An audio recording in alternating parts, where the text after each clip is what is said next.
కొలంబో వేదికగా జరిగిన రెండో ఓడిఐ మ్యాచ్లో ఇండియా ఘోర పరాజయం చవిచూసింది. ఫస్ట్ ఓడిఐ మ్యాచ్లో ఏవైతే తప్పులు చేశారో అదే తప్పులు మళ్ళీ రిపీట్ చేశారు. ఇనీషియల్లీ మన ఇండియాకి అంత మంచి స్టార్ట్ వచ్చిన తర్వాత ఇండియా ఇంకా ఓడిపోదని చాలా కాన్ఫిడెన్స్గా ఉండేవాళ్ళం. కానీ సెకండ్ హాఫ్ ఆఫ్ ద మ్యాచ్లో అయితే ఇండియా చాలా తడబడిపోతుంది. వాళ్ళ బ్యాటింగ్ లైనప్ అయితే అసలు సరిగ్గా లేనే లేదు. పెద్ద పెద్ద ప్లేయర్లు ఉన్నా కూడా పెద్ద పెద్ద ప్లేయర్లు స్టాండ్ ఇవ్వలేకపోతున్నారు. అందువల్ల చాలా పరాజయం చూస్తున్నాం.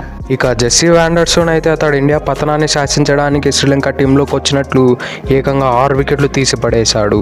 ముందుగా టాస్ గెలిచిన శ్రీలంక ఫస్ట్ బ్యాటింగ్ చేసింది. వాళ్ళకు మొహమ్మద్ సిరాజ్ ప్లేస్లో కమిందో మెండూస్ని తీసుకొచ్చి బ్యాటింగ్ లైనప్ని ఇంకొంచెం స్ట్రాంగ్ చేశారు. అలానే అసరంగా ఇంజురీ కారణంతో అసరంగాని పక్కన పెట్టి వాండర్సేని తీసుకొచ్చారు. ఇనీషియల్ అయితే ఇండియాకు ఒక మైండ్ బ్లోయింగ్ స్టార్ట్ వచ్చింది. మొహమ్మద్ సిరాజ్ అయితే ప్రతి కానీ ఫాస్ట్ బాలే గోల్డెన్ డకౌట్ చేసి పడేశాడు. ఇలా మన ఇండియా తరపు నుంచి సిరాజ్ అయితే మొట్టమొదటిసారి చేశాడు. కానీ జహీర్ ఖాన్ అయితే 4 సార్లు చేశాడు. ఏకంగా మొదటి బాల్ గోల్డెన్ డకౌట్ చేశాడు. ఆ తర్వాత అవిష్కా ఫెర్నాండో మరియు కుషిగల్ మెండిస్ ఇద్దరు ఒక బ్రిలియంట్ పార్ట్నర్షిప్ని నెలకొల్పారు.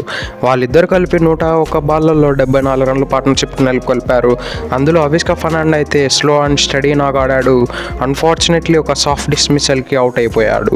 ఇక ఫస్ట్ 10 ఓవర్స్ ఇనీషియల్లీ కొంచెం స్ట్రగుల్ అయినా మళ్ళీ సెట్ అయ్యి ఏకంగా 42 రన్లు కొట్టి ఒక డీసెంట్ రన్స్ అయితే నెలకొల్పగలిగారు ఇనీషియల్ 10 ఓవర్స్.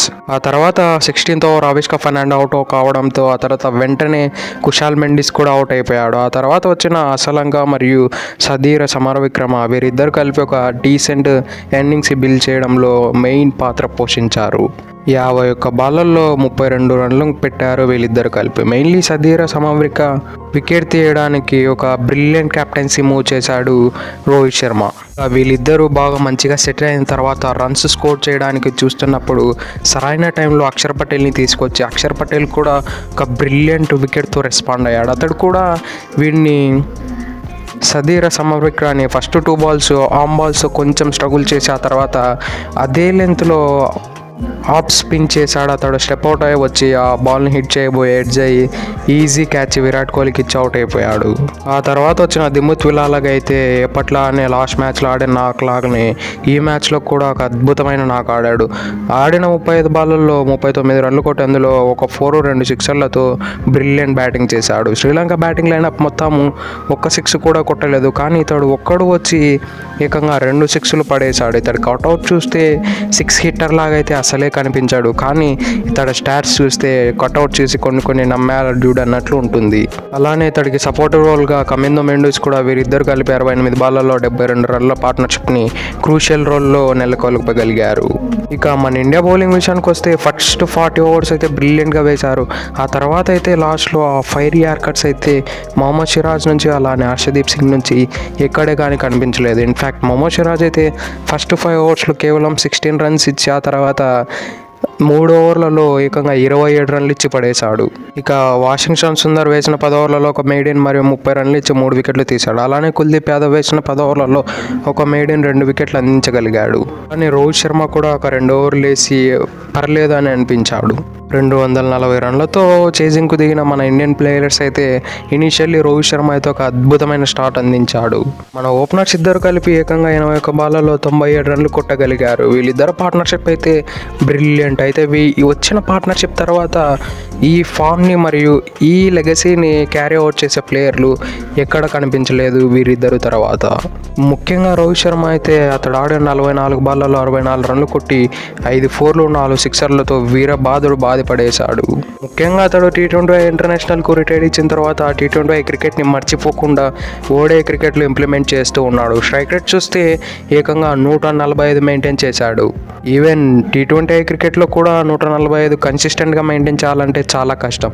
కానీ రోహిత్ శర్మ ఓడీలో కూడా 145 స్ట్రైక్ రేట్ మెయింటైన్ చేసి ఇండియాకు ఒక బ్రిలియంట్ స్టార్ట్ అందించాడు.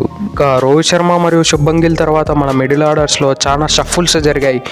నెంబర్ 4లో అయితే శ్రేయస్ అయ్యర్ రావాల్సింది లెఫ్ట్ రైట్ కాంబినేషన్ వల్ల దూబేను పంపించారు. ఇదైతే బాగానే ఉంది. కానీ ఓడే క్రికెట్లో ఎక్కువ షఫుల్స్ చేసి మన బ్యాటింగ్ లైనప్ అనేది మొత్తం డిస్టర్బ్ అవుతుంది. కాబట్టి గౌతమ్ గంభీర్ దీని వెనకాల ఏం ప్లాన్స్ వేశాడో మనకు మాత్రం ఇంతవరకు తెలియదు. ఇక మన ఇద్దరు ఓపెనర్స్ తర్వాత ఇంకా ఎవరైనా మంచిగా ఆడారంటే అది అక్షర్ పటేల్ అయితే ఇనిషియల్లీ అయితే అతడు చాలా బిగ్ హిట్టింగ్ చేశాడు. మెయిన్లీ 23వ ఓవర్ అసలంగా వేసిన బౌలింగ్లో అయితే ఒక 6 2 4లతో అప్పటి వరకు ఉర్రు తొలగిపోయిన శ్రీలంక డకౌట్ని కామ్ డౌన్ చేశాడు. అలానే శ్రీలంకన్ ఫ్యాన్స్ కూడా కామ్ డౌన్ చేసేశాడు. మన Indian main middle order players అయితే ముగ్గురు అయితే సింగిల్ డిజిట్కే పరిమితం అయిపోయారు. శ్రేయస్ అయ్యర్, శివం దుబే, కేఎల్ రాహుల్ వీళ్ళ ముగ్గురు అయితే సింగిల్ డిజిట్ పరిమితం అయిపోయారు. మెయిన్లీ కేఎల్ రాహుల్, శివం దుబే అయితే డక్అవుట్ అయిపోయారు. శ్రేయస్ అయ్యర్ అయితే 7 రన్లు కొట్టాడు. ఆ 7 రన్లతో మ్యాచ్ అయితే అసలు టర్న్ చేయలేం. ఇక లాస్ట్లో కుల్దీప్ యాదవ్ మరియు మహమ్మద్ సిరాజ్ ఆడుతుంటే కొంచెం హోప్ అయితే ఉండేది. వీరిద్దరు అయితే టాప్ ఆర్డర్ బ్యాట్స్మెన్స్ గర్వపడేలాగా ప్యూర్ డిఫెన్స్ మరియు 1 లేదా 2 బాల్లను సింగిల్స్కి కూడా టర్న్ చేశారు. వీళ్ళిద్దరు ఆడిన బ్యాటింగ్ అయితే అద్భుతమని ఇంకా ఎన్ని మాటలు ఉంటాయి అన్ని మాటలు చెప్పుకోవచ్చు. ఎందుకంటే టెయిల్ ఎండర్స్ అటువంటి బ్యాటింగ్ చేయడం నార్మల్ విషయం కాదు. ఈవెన్ పిచ్ కూడా అంత సహకరించడం లేదు బ్యాటింగ్ చేయడానికి. ఈవెన్ డిఫెన్స్ చేయడానికి కూడా పిచ్ అంత సహకరించలేదు. ఆ సిచ్యువేషన్లో మన టెయిల్ ఎండర్స్ మంచి బ్యాటింగ్ చేశారు. ఇక శ్రీలంక బౌలింగ్ విషయానికి వస్తే వ్యాండర్సే ఒక్కడే ఇండియా పతనాన్ని మొత్తం శాసించాడు. ఇతడు ఏకంగా 6 వికెట్లు తీసి పడేశాడు. ఇండియా తరపున ఇండియాకి అగైనెస్ట్గా ముత్తై మురళీధరన్ తర్వాత హైయెస్ట్ వికెట్లు తీసింది ఒక మ్యాచ్లో వ్యాండర్సేనే.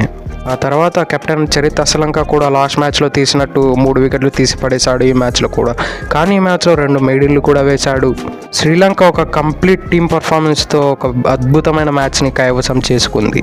That's it for today. ఇలాంటి మరెన్నో వీడియోల కోసం మన ఛానల్ సబ్స్క్రైబ్ చేసి డైలీ ఫాలో కండి. Have a nice day.